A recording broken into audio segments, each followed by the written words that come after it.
서울은 첫사랑을 잊기에 너무 좁았다. 나는 그를 다시 볼 줄 몰랐다. 아니, 더 정확히 말하면 그를 다시 보고 싶지 않았다. 하지만 운명은 항상 내가 가장 피하고 싶은 순간을 가장 정교하게 연출하곤 한다. 그날도 평범했다. 한강 옆에 있는 작은 카페에서 팀 미팅을 마치고 나오는 길이었다.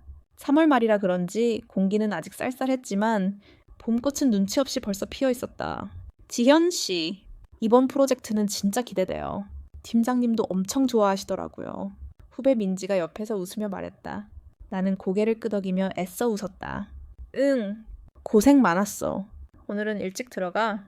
카페에서 나와 몇 걸음 걷다 보니 사람들 사이로 어딘가 익숙한 뒷모습이 눈에 들어왔다. 키가 크고 어깨가 넓고 걸음걸이가 묘하게 느릿하면서도 단단했다. 나는 본능적으로 멈춰섰다. 그가 고개를 돌렸다. 정민. 그의 눈도 나를 정확히 찾았다. 그리고 아무 일도 없었다는 듯, 아니, 모든 일이 거기서 다시 시작된 것처럼 그는 한 걸음 나에게 다가왔다. 지현아, 잘 지냈어. 그 목소리, 그 호흡의 높낮이, 그리고 여전히 나를 이름으로 부르는 그 말투. 나는 숨이 막히는 줄 알았다. 대답을 해야 한다는 걸 알면서도 입술은 굳어 있었다. 응, 오랜만이다. 내가 겨우 짜낸 그 말은 마치 유리컵의 금간 부분에서 새어나오는 물처럼 위태로웠다. 너 여기 자주 와. 아니, 일 때문에 나도 이 근처 회사로 옮겼어. 그 말에 심장이 철퍼덕. 소리를 내며 내려앉았다. 이 동네, 내 회사, 이 거리, 이제는 나의 공간이라 생각했던 모든 것들에 그가 다시 들어오고 있었다. 그래, 축하해. 나는 입꼬리를 억지로 올렸고 그는 여전히 나를 바라보며 웃었다.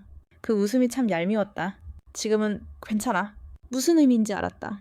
그날 이후 내가 얼마나 무너졌는지 그는 누구보다 잘 알았으니까 이제는 괜찮지. 시간도 꽤 흘렀고 거짓말이었다. 아직도 나는 그를 떠올릴 때마다 봄비가 내리던 날의 마지막이 먼저 생각났다. 우산 하나로 서로를 겨우 가렸던 그날 그는 우산을 내려놓고 돌아섰다. 다행이다. 그가 마지막으로 그렇게 말하고는 가볍게 고개를 숙였다. 그럼 또 보자. 나는 아무 대답도 하지 못한 채 서 있었다. 그의 뒷모습이 점점 멀어질수록 내 심장은 더 가까이 다가갔다. 그가 서울로 돌아온 걸 몰랐다. 아니, 몰랐던 게 아니라 몰라도 되는 줄 알았다. 그날 밤 잠이 오지 않았다.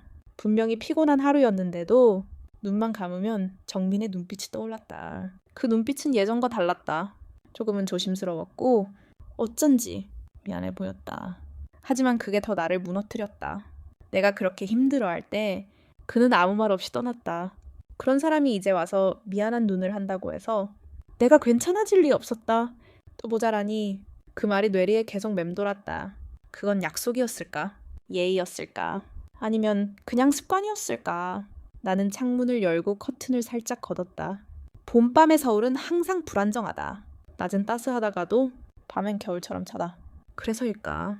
그가 다시 나타난 오늘은 유독 춥게 느껴졌다. 그런데 이상하게도 그리움은 차가운 공기 속에서 더 선명해진다. 우리가 마지막으로 마주 앉았던 카페. 내가 울음을 참느라 커피도 못 마시고 그는 말없이 시계를 바라보며 나를 떠나려 했던 그 장면. 이런 식으로 끝내자고. 내가 그때 던진 말은 질문이 아니라 분노였다. 하지만 정민은 대답하지 않았다. 그 침묵이 나를 무너뜨렸다. 며칠 후 회사로 복귀한 나는 생각보다 더 일에 집중하고 있었다. 아니, 집중하려 애쓰고 있었다. 팀장님은 다음 분기 캠페인 브리핑을 준비 중이었고 나는 PT 자료를 정리하느라 정신이 없었다.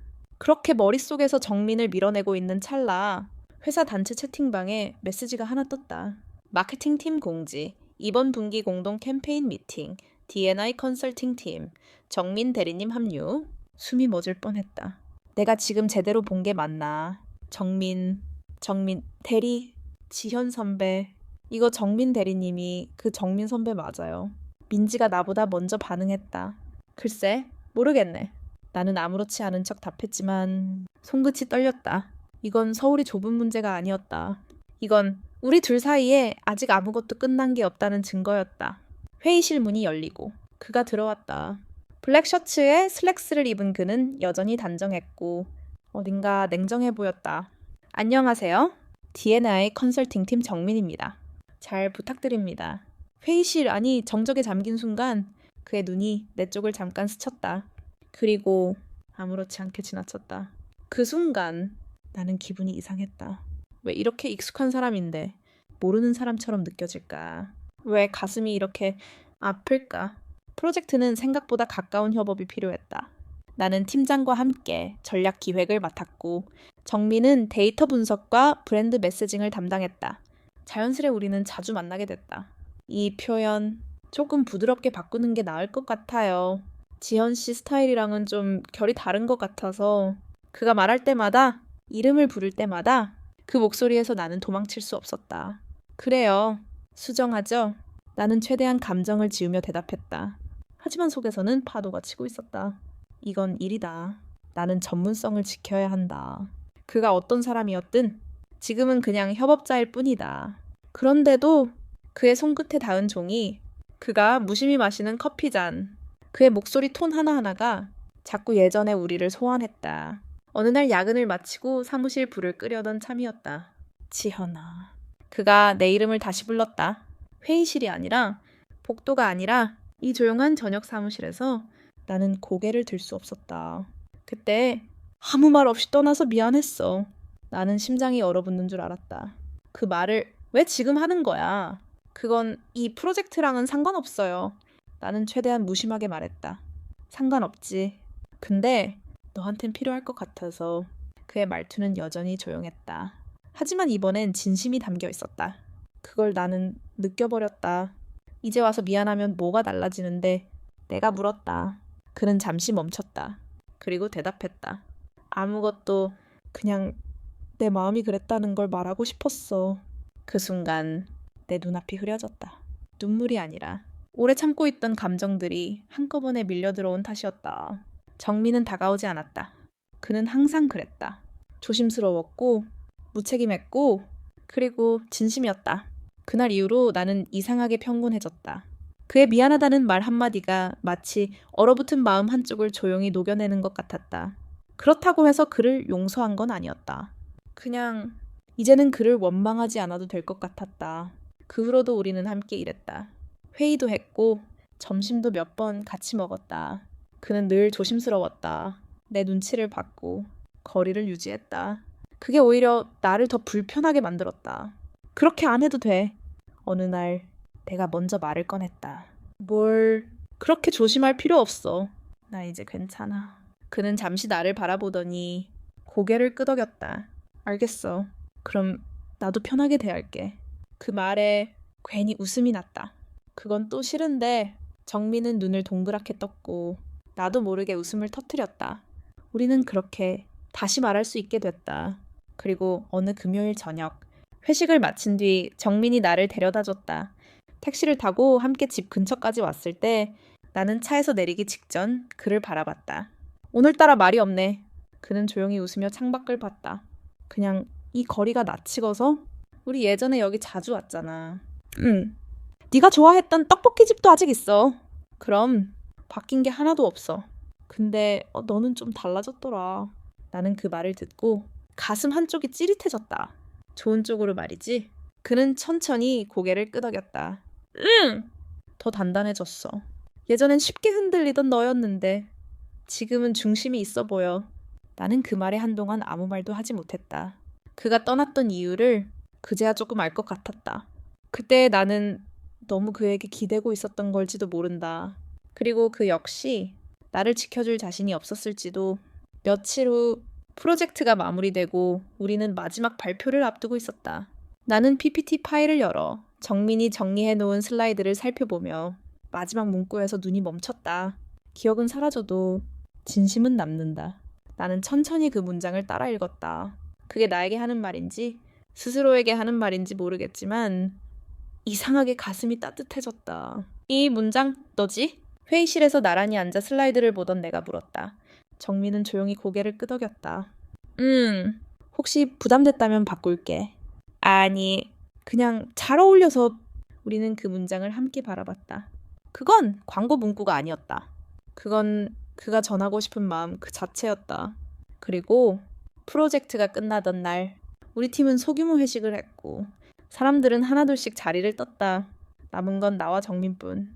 낯익은 거리. 봄꽃이 다시 피기 시작한 어느 밤. 지현아. 그가 부르자 나는 천천히 고개를 돌렸다. 나 그때는 널 지켜줄 자신이 없었어. 내가 널 좋아하는 만큼 네가 아프지 않게 할 수 있을까? 그게 너무 무서웠어. 그 말에 나는 숨을 들이켰다. 그의 고백은 늦었지만 진심이었다. 이제는 그는 한 걸음 다가왔다. 이제는 네가 아프더라도 곁에 있고 싶어. 함께 견디고 싶어. 그 순간 나는 처음으로 그를 용서하고 싶어졌다. 그의 말은 완벽하지 않았다. 그의 눈빛도 여전히 흔들리고 있었다. 하지만 그 모든 불완전함이 오히려 진심처럼 느껴졌다. 나는 조용히 말했다. 그럼 우리 이번엔 천천히 가보자. 정민은 미소 지었다. 그래, 이번엔 도망치지 않을게. 그날 밤 그는 나를 집 앞까지 데려다 주지 않았다. 대신 오래도록 걸었다.